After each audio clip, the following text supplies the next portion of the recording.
Kemudian juga kita sedang menyiapkan untuk pengadaan PPPK, baik guru yang kemarin di tahap 3 maupun untuk jabatan-jabatan teknis dan kesehatan lainnya.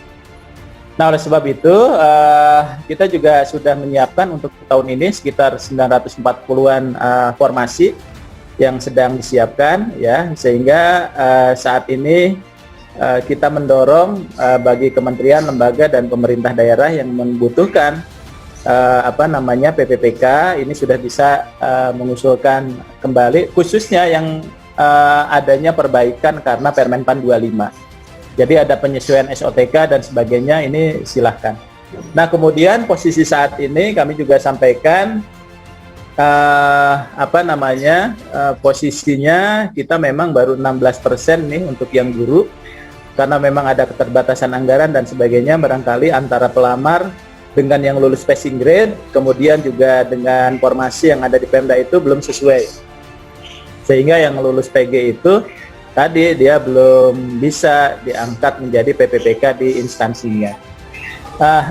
Kemudian ini juga dari formasi kita ini menunjukkan hampir 180.000.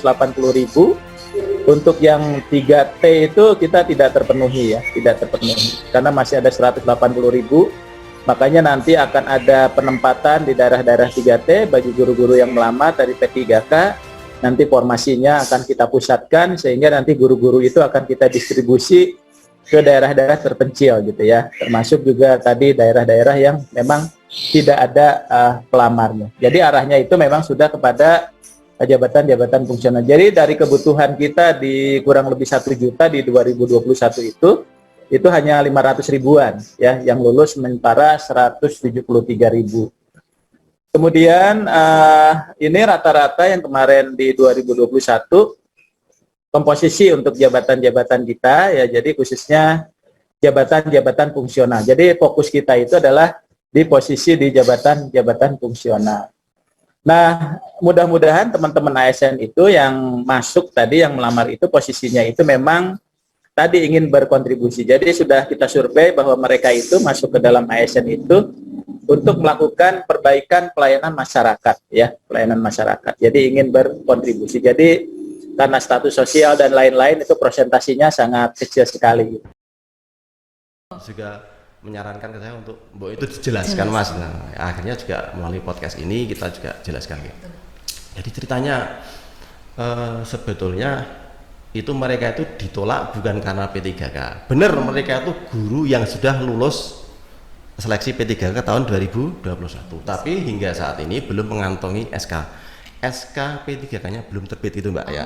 Okay. Maka otomatis kondisi dapodiknya pada tanggal 30 Januari 2022 itu masih berstatus sebagai guru honor sekolah.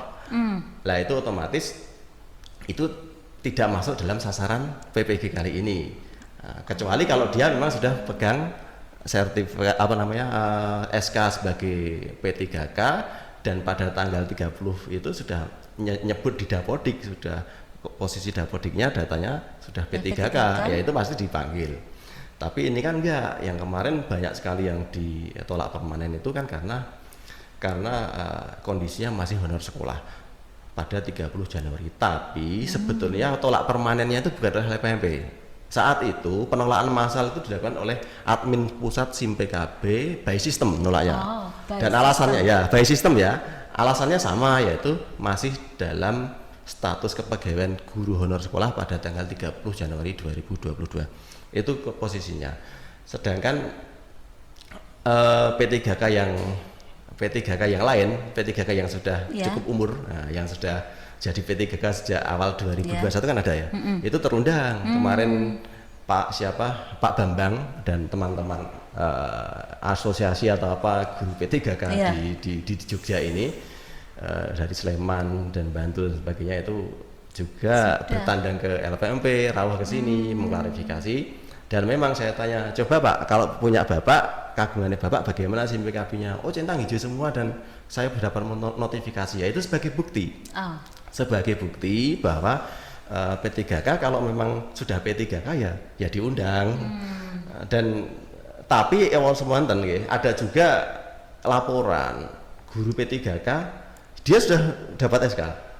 tapi dia itu tidak greteh ngurusi dapodiknya. Nah, ini ada 2 laporan ke kami kemarin laporannya itu bahwa para P3 ada yang lapornya 2 orang ini ibu-ibu kebetulan.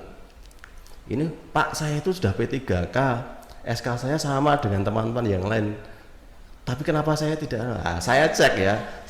Oke, kulo nyambut akunnya, akun username dan password SIM-PKB-nya saya buka. Ternyata di situ silang merahnya di di status kepegawaian masih honor sekolah. Ternyata beliau itu sudah P3K lama tapi nggak greteh itu tadi. Ya betul, tidak diedit, tidak disesuaikan, tidak dimutakhirkan dapodiknya. Akibatnya beliau tidak bisa mendaftar dalam seleksi PPG kali ini. Ada 2 yang sudah melapor ke LPMP DIY. Nah, yang perlu diluruskan lagi ya mengenai frasa tolak permanen ya. Tolak permanen. Jadi tolak permanen itu jangan diterjemahkan sebagai sebuah keabadian atau kartu mati. Kartu mati mutlak kemudian tidak bakal diundang PPG pada tahun-tahun berikutnya. Itu juga perlu diluruskan. Jadi frasanya itu kan kalau dalam bahasa teknis aplikasi PKB, kami para verifikator di LPMP seluruh Indonesia itu kan diberi 3 pilihan, yaitu tombol setujui itu kalau semua dokumen administrasi yang diunggah oleh Bapak Ibu guru berikut data-data yang diisikan itu valid valid memenuhi syarat, yaitu nanti dipencet tombol hijau tulisannya disetujui. Nah, nanti Bapak Ibu bisa melihat bahwa melalui SIM PKB-nya dashboard Bapak Ibu akan terbaca ajuan disetujui LPMP.